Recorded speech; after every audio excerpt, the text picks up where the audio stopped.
Oh my God. Oh.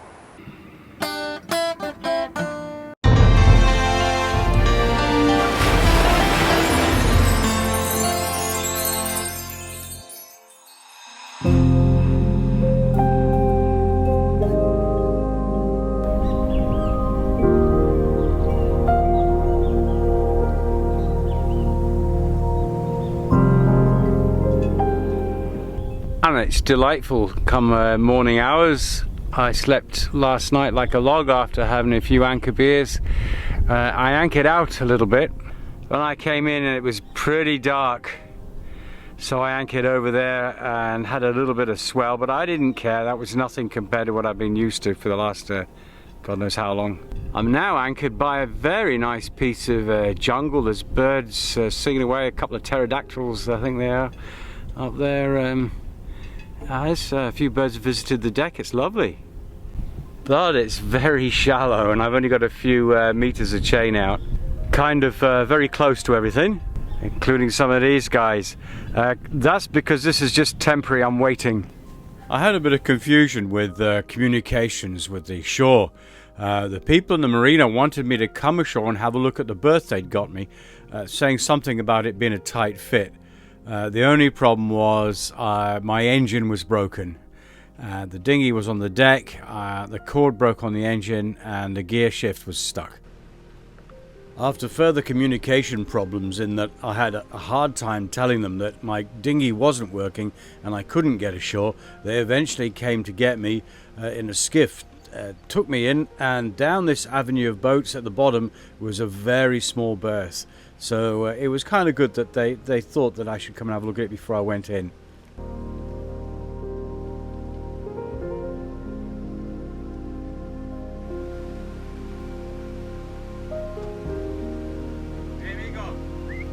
The lady on the left on the catamaran there looks decidedly worried. I did actually ask if she could hold a fender over the side just in case I got wrong. Gonna let the camera roll here just to give you an idea on just how tight some of these places can be.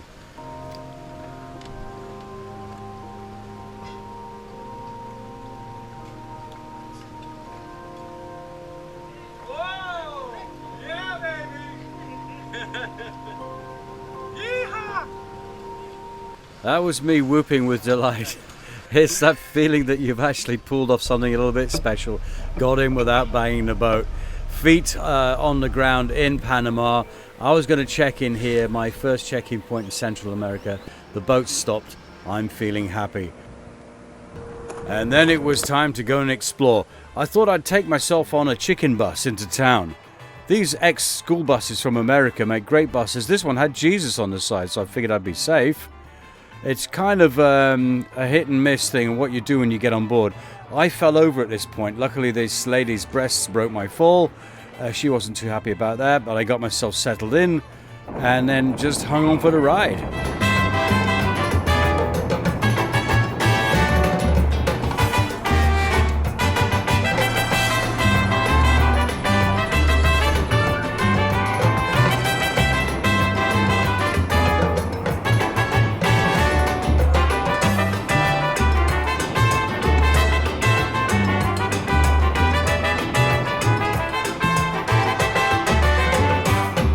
And then we were stopped by a lot of armed guys wearing black who boarded the bus.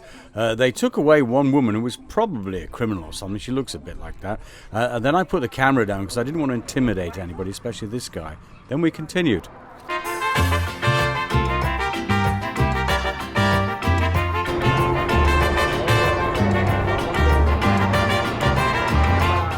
My main reason for going to Portobello was to check into Panama. After I'd done that, I took a walk around the place and came across this yacht. It had been abandoned some time before and rough weather had blown her ashore. A sad sight to see.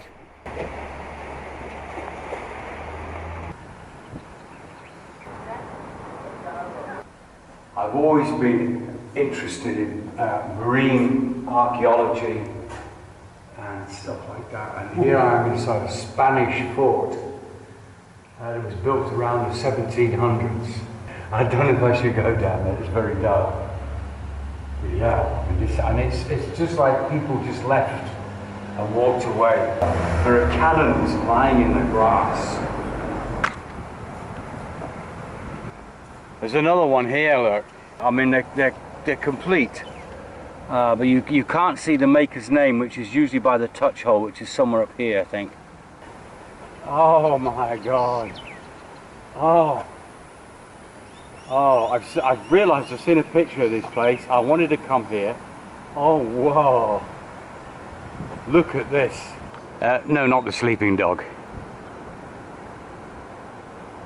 You can see the thickness of the walls here. And I think there's a kind of like ditch in front. And then you got one of these, you see these a lot of Spanish forts. They look like a pillbox. In 1596, the famous privateer, or some would say pirate, Sir Francis Drake died just off the coast of Portobello and is reported to be buried in a lead coffin wearing a full set of armour. Recently, an expedition reported finding remains of two of his ships here in the bay. Portobello was one of the main ports of the Spanish Main. There were times when the custom house was full of treasure. In 1668, pirate Henry Morgan visited the place, and in a bloody fight sacked the city and held it for ransom. A good defensive position. This is probably a good place to be, unless you got hit by a cannonball. I gotta say, I wanted to bring my boat here. I saw pictures of it, but now looking at this, I'm glad I haven't come here. It's the little things like the step here that coming into this pillbox. See how it's worn down? You can imagine hundreds of years of soldiers coming in here to do that. Opposite another fort. Walking back, I noticed just across the other side of the road grass that looked strangely man-made. On closer inspection, it turned out to be a wall. That's actually a fort up there. You can see more here. This is a fort just across the road from the big fort we've just been in, and it's huge, but it's completely covered with growth, but it's there. I'm not sure we're talking about the same place. That must be photoshopped to hell. It doesn't look like that. It does not look like that. Meanwhile, at the other end of town, I stopped off to look at the customs house. The building is currently being restored to some of its former glory. In its time, it may well have held the treasure that was bound for Spain on treasure ships. You can see why Henry Morgan and his kind were interested in this town for hundreds of years. Although the town is heavily fortified, and this is yet another fort, apparently they were badly managed and most of the time undermanned. I've seen a few things like this, but I've never seen one this low down. I mean, you normally think of a fort with high walls and they're shooting down at people. But these guns are placed really, really low. I mean, they're right at sea level. What I could imagine is that you could shoot these guns at a fairly low trajectory down at the waterline of ships and sink ships that way. So I never heard of it before, but I mean, this is really low. I mean, the whole thing. I guess from the sea you wouldn't actually know this was here until it was too late. The other port that we looked at was over there. So yeah, you've got past that, you get in here, these guys are going to sort you out. Oh boy.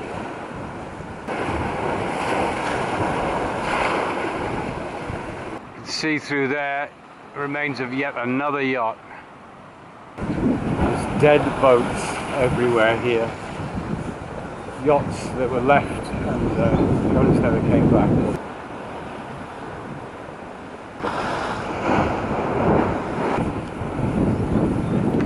And then after a 2-hour wait for a bus, it was back home. My outboard engine's not working also. Got a few problems with that. As mentioned earlier, the pull cord broke. That's the second time that's happened, and the gear shift decided to stick on the side of the engine. But rather than watch me fix this, a few people have asked about my music, so I'm going to end this week's episode with a clip of me practicing some stuff in my cockpit. Enjoy.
like to thank you for watching this week's episode. I hope you really enjoyed it. Many thanks to my patrons, and many thanks to all of you that support the videos. If you'd like to help with Patreon, check out my patrons page. All links are below. Facebook for real-time updates, Adventures with Old Seadog on Facebook. Find that link below also. What else? Well, just thank you for watching. You say you want me back, I say get your head out of the blue. Woo!